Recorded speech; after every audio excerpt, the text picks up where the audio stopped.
All right, I've got Brosemite here with me this week, and he, as far as I know, he is in Brazil. Follow him a little bit on the forum. Never met him before, but it's going to be great because I'll be able to ask him a lot of questions.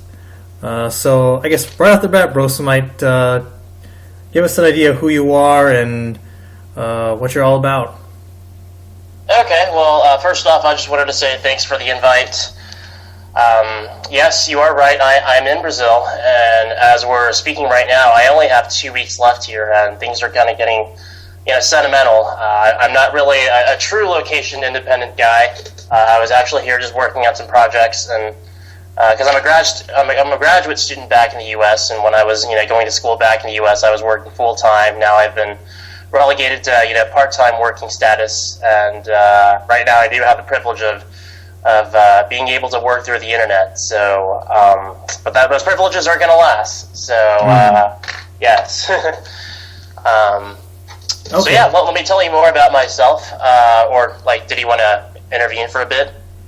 No. If you got more, I had some questions because you unpacked a lot of information right there. But if you got more, go for it. No, that's cool. I'll go ahead and elaborate on myself later on, but go ahead with your questions, buddy.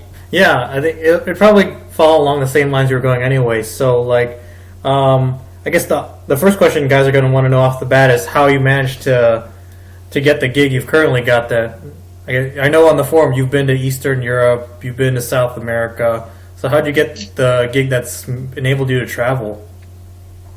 Okay, definitely. No, let's just say that I've been working, pretty much full-time for a family business since around, 2008, 2007, 2008. And, and right now I'm kind of, just sort of, separating, from the family business. A lot of my distribution responsibilities are being transitioned to different hands, Mm-hmm. So, with that being said, I kind of wanted to just get away for a bit, and I don't feel like I'm quote unquote wasting my time here in South America because I'm actually getting grad school credits for my research down here, and I'm also taking more Portuguese classes down here, and I just completed this certification or whatnot that indicates that I'm certified or qualified to conduct business affairs officially down here. So that's really nice. Nice. Working for a family business, I wouldn't say that my salary was always great, Nah. but I was always allowed, vacation time, I'm on somewhere along the lines of 3 to 5 weeks per year, and Mm-hmm. I definitely take advantage of that. So, yeah. Okay, cool. And so, next obvious question is, where else have you been in the world other than Brazil and, I guess more specifically than South America and Eastern Europe?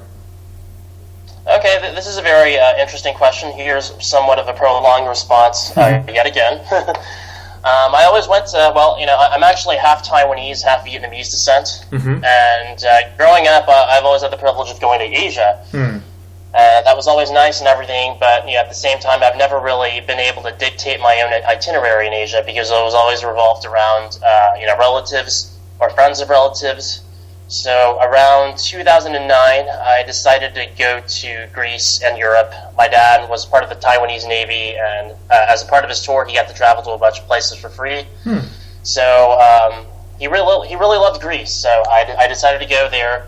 And if I wanted to spend 3 weeks in Europe, I knew that I couldn't really blow my whole entire load on the Greek islands, and then really expensive places like Paris and London. So I paired Greece up with places like Slovakia, the Czech Republic, Hungary, and Austria. And I really ended up liking Eastern Europe. After that trip, I thought about maybe doing a grad school program out there, but it didn't really quite pan out. I wasn't ready to leave home yet. By the way, I'm from Texas. Mm-hmm. So I decided to stay home for a bit and try something new. I really wanted to learn a different language or whatnot. When I was growing up, I went to Chinese school when I was younger. And then in high school, I tried to study French because my sister took French classes, and I thought she could help me cheat, but that never quite happened. No. And then in undergrad again, I tried Mandarin, but it just, it's one of those things where I tried 2 or 3 times. It didn't quite work out. So I decided to stay home for a bit instead of moving out to Eastern Europe. And I took Spanish and Portuguese classes. I was lucky enough to not just take classes at a community college, but I was also invited back via grants to further my training in more so in Portuguese. So as a result of not really moving to Eastern Europe in around like 2011 or whatnot, I moved down to Brazil in 2015, and it was definitely well worth the wait. It's been a great experience thus far, and if we're talking about if we're referring to specifically Asian guys, right. I know we have a lot of Asian guys in the Anglo world, Western Europe, Eastern Europe, and then the motherland being Asia. So I feel like somewhat of an anomaly being in Latin America right now as an Asian RvF member. So yeah, I could definitely echo that sentiment. Being an Asian RvF member here in Eastern Europe, like especially walking around in a second tier city in Poland. Yeah, it's funny when I see another minority, I'm like, wait, what are you doing here? Yeah, that's quite funny. So how's the weather out in Gdansk, Sopot right now? In the Tri-City area, that's what I guess they call the Gdansk, Sopot, Gdynia area. It's been pretty good. It finally became summer at the beginning of May, so it's been mostly blue skies and about 65, 70 Fahrenheit. Haven't hit the beach yet, but I was actually around that area yesterday with my girlfriend here, and there's definitely some more activity that I saw, not on the beach specifically, but on the way to the beach. The tourists are definitely in Sopot, so summer is finally here in Northern Europe. And when do you expect the tourists to start coming into your area? Usually the tourists come to the Tri-City area usually later, like June, July, when the temperatures really go up and it's more suitable to be on the beach, at least in Sopot, which is, they refer to it as the Las Vegas of Poland, but it really doesn't count like that. Think of it more like maybe the Myrtle Beach of Poland. I'm not sure how to describe it. It's just a beach resort that has a couple of clubs, and it's known as the party place in Poland, but it's obviously no Las Vegas or anything to that nature. I'll throw the question back at you. So, if you care to tell everyone, where are you in Brazil? Okay, that's a great question. Right now, I'm in Curitiba, Brazil. It's in southern Brazil, and strategically speaking, I'm in a very good area because I'm about a 4 or 5 hour bus ride from Sao Paolo, which is not the political capital of Brazil, but it's the economic capital of Brazil. So if I ever want to see friends or conduct any quote unquote fake business affairs, that will be a good backstory for hitting on women there. Then I would go there. Mm-hmm. And then I'm also like a 2 or 3 hour drive from the really nice beaches of Santa Catarina state. So as for my city, it's the metropolitan area has over 3 million people. It's a very cosmopolitan city. It's situated in a pretty high altitude, so we're transitioning into autumn and winter here right now, which is really nice. I get to sort of go out to nice restaurants, clubs, and lounges, and all that stuff, and walk around dressed fairly nice in my autumn and winter year. And that's I think that's the last thing people think about when they think of Brazil. They typically probably envision, beaches, women in bikinis, and living a laid-back lifestyle. But no, my city is a little more cosmopolitan. It's more of a business-oriented city with a lot of important industries. So yeah. Nice. All right, let's focus on what the guys really want to hear. How's the game and girl situation down where you are? Well, yeah, that's a really good question. I think in my city people tend to be pretty closed off. There's a lot of people of Polish, German, Italian, some Ukrainian, and quite a bit of Japanese descent here in my city. And I think it's the colder climate that makes people, in general, a little more closed off. I think everything around here is based around night game. I think one could make a living here, just living near college campuses and and day gaming. But I think for me, if I'm wanting to make friends, if I'm wanting to make connections, if I'm wanting to hook up with women, as fast as possible, then I think night game's like the fastest way to get things done. Now, I'm not saying it's the most pleasant way to get things done at times, but it's definitely the fastest way to get interactions going when people have had a few drinks in their system and are more open to conversing after a long days of work or after a long weeks of work. So that's kind of my strategy down here. But I do day game. So. Ah, nice. Yeah, I know, as Roosh wrote, there are no shortcuts in game. Either you go with night game and you deal with the attitudes and the alcohol and the sleep deprivation, or you go with day game and you end up with a lot of targets that obviously have boyfriends or too busy, whatnot. So there's obviously pluses and minuses to every single approach, every single form of game. So I definitely hear you on what you're saying about that.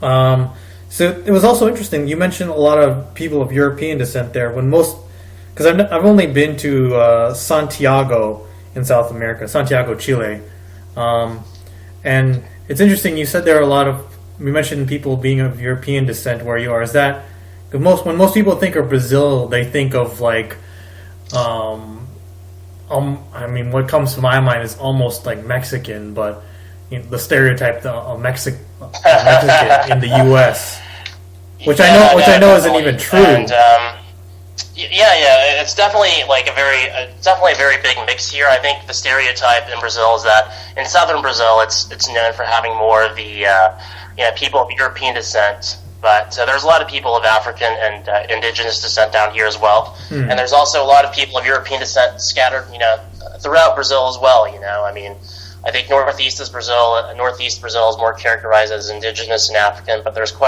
some people of European descent out there as well. And then you have people of European descent in states such as Mato Grosso do Sul, Rio de Janeiro, Sao Paolo State, Minas Gerais, and Goiás. So it's definitely a really big blend of people down here. Gotcha. So a good way to think of Brazil would be like, I mean, it almost follows the weather, where like the closer to the equator you go, generally the darker the skin tone gets. Right, and the warmer the temperature gets as well. Gotcha, yeah. That makes sense. Because, Argentina, which is obviously south of Brazil, if my geography is correct, is known for being more European descent than I guess some of the other nations in South America. Chile, when I went there to Santiago, it was basically being in Santiago was basically like being in Spain rather than anything close to approaching Mexico. Right. No, definitely, and I think even countries north of Brazil, Chile, and Argentina, you do have some people that are of German descent and Italian descent into Mexico, or like a Colombia, or especially Venezuela, where there's quite a bit of Portuguese and Italian descent in Venezuela. So yeah. Gotcha. All right, I'll ask you the obvious race question. What generally the stereotype, or what's written on the forum, is that if you want to do well in South America, the best look is to be a blonde-haired, blue-eyed guy, and being East Asian is probably going to be is still going to be decent, but not the same. And then obviously the closer you look like to a local or a guy there in Brazil, the worse you're going to be off. Is that your observation there?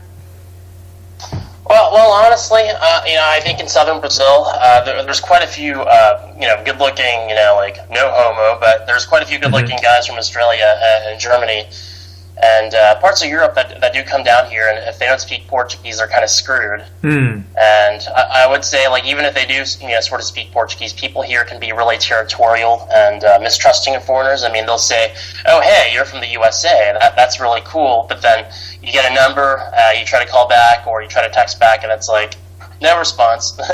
And if you see them again, it would be by coincidence at another bar or whatnot, and then the conversation start over again. But I will say, I mean, obviously I'm American. I speak with an American accent, and I'm very westernized, but it's better for me to say that I'm actually from Asia, right, opposed to, being from the quote-unquote West, because I think, as one member mentioned in the forum, gringos don't exactly have like the best reputation down here in general. And if I said that I'm from Asia, there's a well-known fact that people from there's a big trade right now between where you have a lot of economies from Latin America and Asia doing business with one another. So as a result, you'll have quite a few Brazilians and Latin Americans living in China, learning the language there and doing business there. And then you've got some people, from South Korea, Japan, and China, studying Portuguese down here for business purposes. So I'm definitely more categorized in that sense. I tell people that I work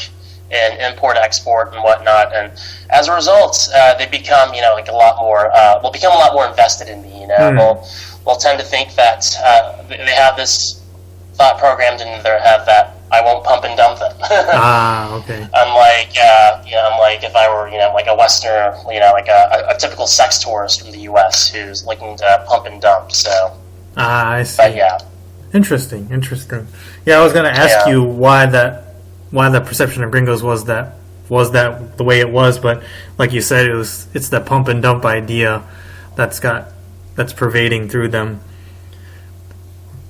Interesting. No, definitely, and it's definitely a place too where I think local competition could be pretty high as well. I mean, there's plenty of good-looking women here, and I think for me, I live in a pretty densely packed city. It's still sprawled out, but infrastructure-wise, I could still technically take the bus and walk to every point of interest.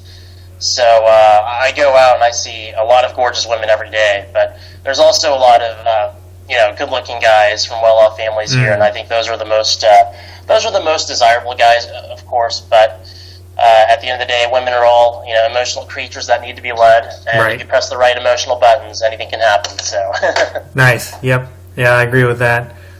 Yeah, in some sense, women are the same everywhere, but in other senses, they are different. Right. Let's see. Now, obviously, next obvious question is some comparison. So, I guess, do you have enough experience? Would you be able to say you'd be able to compare Eastern European women to the South American women? No, that's a great point. I think I actually posted on this on the forum, but I would say that you can actually reason, or you can actually game Eastern European women with like more of a logical approach. And this goes for guys of any race. I'm pretty sure you can sort of game them too with an emotional approach as well. But they're definitely more attracted to more of a logical approach. I think with Latin American women, they tend to be really hot-tempered, emotional, easily jealous, and a lot of the guys are like that too. And I think most women down here are looking for a guy that can reciprocate those same emotions right back at them. I think that's like the strongest type of game that one can use down here, and it's a very strong culture as well, where people are very. They take a lot of pride in their own pop culture references and their own regional slang and all that other jazz. So anybody who can charismatically game women down here with like local slang, local pop culture references, and local sense of humor or whatnot, that's a really big deal. And as for women, there's definitely a lot of curious women down here. I mean, obviously, being Asian down here, I think can be good. I think game is the common denominator at the end of the day. Right. But I think Eastern European women are definitely more open-minded. They're not as isolated from the rest of the world. I think they're typically women that would ask better questions. If you wanted to introduce your own local cuisine or your ethnic cuisine to an Eastern European woman, they would definitely be more open towards trying it. Whereas here there's a little more resistance, I think. And one thing I also wanted to add is that south of the Caribbean Sea, people just do not eat spicy foods down here. They cannot eat spicy foods whatsoever. And I think it's obvious that a lot of Europeans don't grow up eating spicy foods at home, but if you were to say to them, oh hey, try this Thai dish, it has it's kind of spicy or whatnot, they would try it anyways and appreciate the spice for what it is, right? Instead of instead of complaining about the spiciness, like people would do down here. So, gotcha. Yeah, I can co-sign on at least on the Eastern European part. Yeah, they are a little bit more curious about other cultures, a little bit more open. My girl, we'll go to a Thai restaurant here and she'll try the Thai desserts. They're more curious about American culture, which can be good and bad. And they do have a more logical mindset than what I would perceive South Americans would be. Because I guess, in short, what you said is the stereotype is somewhat or generally true for South Americans. They're very passionate people, very emotional people. Oh, and another good comparison guys are obviously going to want to hear is how do South American women compare to Northern American women? Okay, definitely. And there's a stereotype that Brazil is trying to copy and paste American culture into their culture, and it's becoming more westernized. And excuse my language, but I think that's a load of shit, because women down here are still a lot more feminine.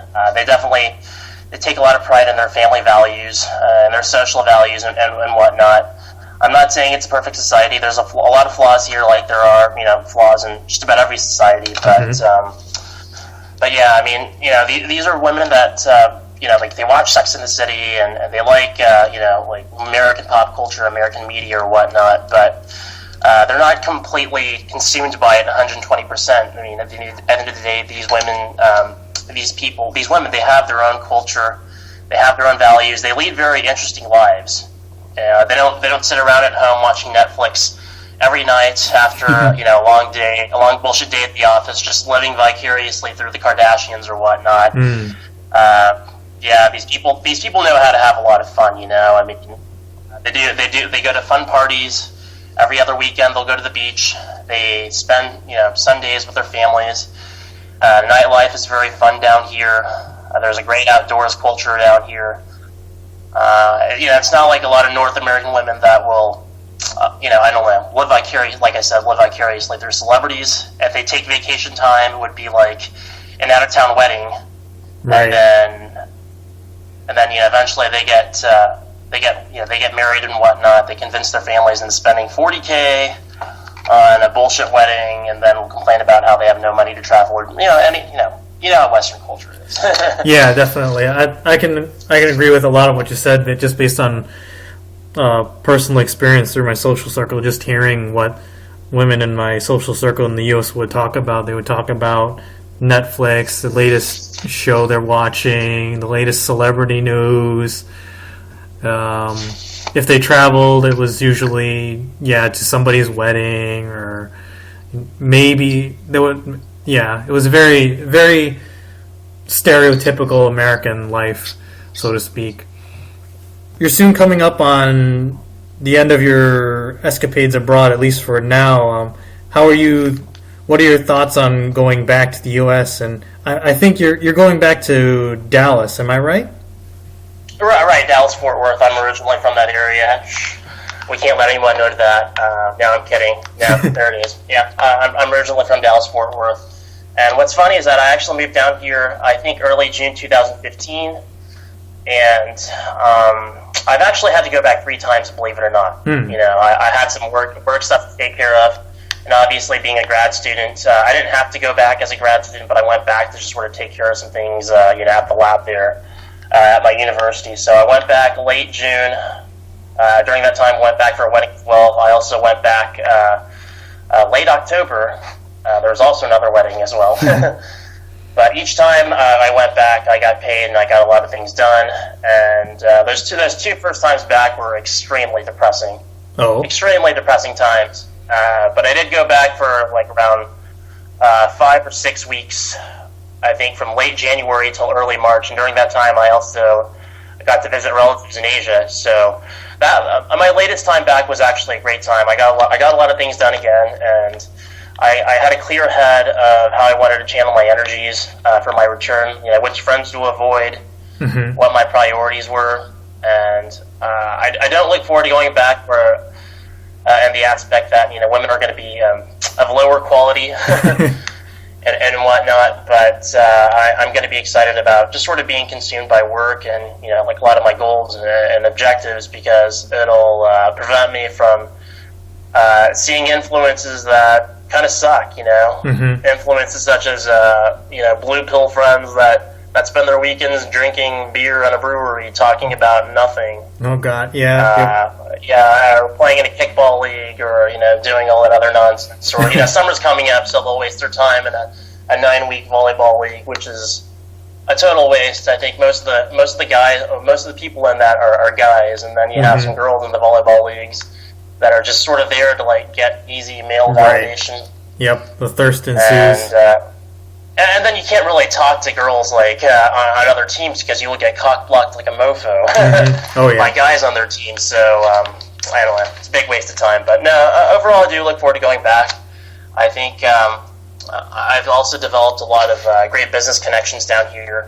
So in Brazil, so coming back is definitely not ruled out. I got to go back home. I got to finish my master's degree. I've got to work some side hustles. I got to get employed again, and or get another full-time job, and then we'll see what happens. Gotcha. So was your plan to eventually get back out into Brazil or somewhere else, or is that kind of up in the air at the moment? No, that's definitely up in the air at the moment. The world's a very big, interesting place. I'd like to head back down here. It kind of feels like my job's sort of incomplete, but I think the time to go back is. I think the right time to go back is coming up soon, and that will happen accordingly. Gotcha. Makes sense. Yeah, I mean, if there's one thing the U.S. and the West is good for, it's great for making money. I mean, it definitely helped me get out here, so being able to stack that cash is definitely something that is. Generally, at least for if you are a Westerner, it's easier to generate money in the West. And obviously there are also folks from all over the world trying to get into the West because it's easy to make money in the West, relatively speaking. No, you're absolutely right. And I think, after having so much fun where you're at in Poland, if you had to head back to the West, I think it would be easier to get, things accomplished, because life is just, in general, life is not as fun out there. So you will be motivated to work, and, you will be motivated to avoid, like those pesky friends or pesky relatives, and, ignore, like, I don't know, all the masculine women or whatnot. But, So, yeah. It's interesting. You bring up some of the same points when a friend of mine, he's not on the forum or anything, but he spent a few years in Southeast Asia, and then he had to come back because of for his job, basically. And he said a lot of the same things. He's been back in the States for about a year or so now, and he noticed at first he was actually fairly depressed about it because. For a lot of the reasons you said, like the masculine women, but also just the culture. A lot of it is written online. I guess he saw it too about reverse culture shock. And so, is that what you experienced when you went back for the first time? Oh, definitely. I think for me, reverse culture shock never gets old. I always learn something new every time. I go back home to reverse culture shock because I've traveled so much, and but it's definitely going to happen again. And but I've experienced so much so that I think when I do go back, I will know how to adapt accordingly. I'll make those adjustments with regards to my lifestyle, my game, the way I manage my responsibilities on a day-to-day basis, my interactions with people back home. Like my relatives and whatnot, and friends. So yeah.